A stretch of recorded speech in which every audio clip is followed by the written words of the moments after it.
Well, I think the first thing to say, of course, is that these are so far unsubstantiated allegations. We've not seen any evidence corroborating any of this, no other witnesses to this event, and no word from the palace. So it's Harry's word alone. And as we know from the past couple of years, Harry and Meghan have form when it comes to, let's say, bending the truth. But, let's be generous here and give him the benefit of the doubt. Even if this incident did occur, of course, it takes two to tango. And as we know from any sort of marriage or relationship that goes sour, you often get two very different versions of the facts. And if we ever do hear the Prince of Wales's version, it may cast an entirely different light on the matter. Personally, I think many people in Britain might think Prince Harry got off quite lightly. Never mind bruises and a broken necklace. In an earlier era, he'd have been sent to the Tower for his disgraceful actions.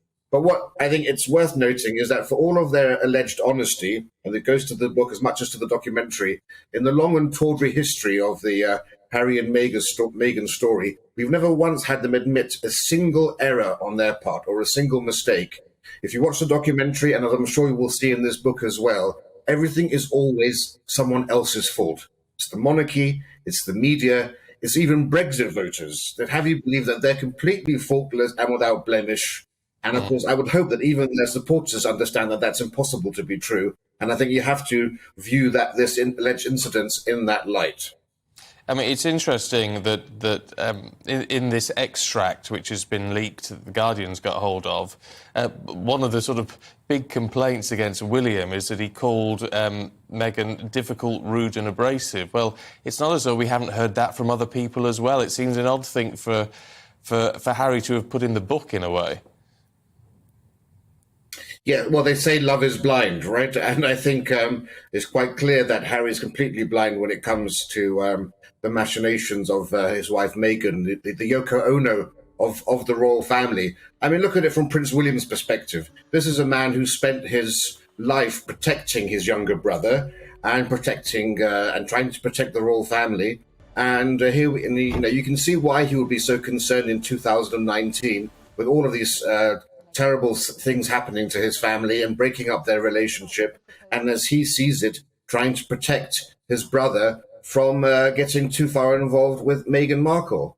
So even if the allegation is true, I'm not surprised that Prince William was frustrated or infuriated or even despondent at the situation, and that his brother's stupidity and being so blind to this. I'm just glad, that the Queen isn't here to see this, to see her own grandson actually betray her legacy, betray his family, and betray, the institution that's given him and his wife everything that they wanted.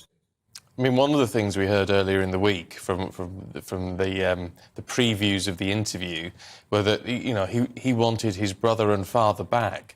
Do you think that's ever going to be a possibility now? Well, this is what's remarkable. He said in that clip that we've just had with Tom Bradby that silence doesn't make anything better. Well, maybe not, but going public makes things a lot worse. If he had stayed silent about this, as you were just discussing with Cameron there, 10 days ago was Christmas Day. We were all around the dining table with our families. I'm sure there were thousands of altercations or at least emotional arguments that took place. I'm sure very few of them went onto Twitter immediately afterwards to proclaim this. The royal family extended 3 olive branches to Harry and Meghan.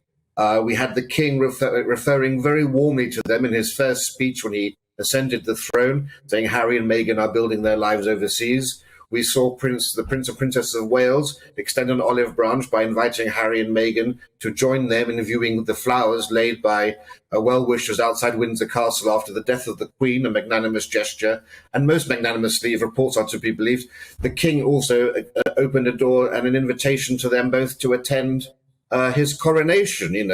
The British nation may have given up on Harry, but of course the king is also a father. And what could be more Christian, I think, than as a Christian king and at Christmas time to have that door open to his prodigal son.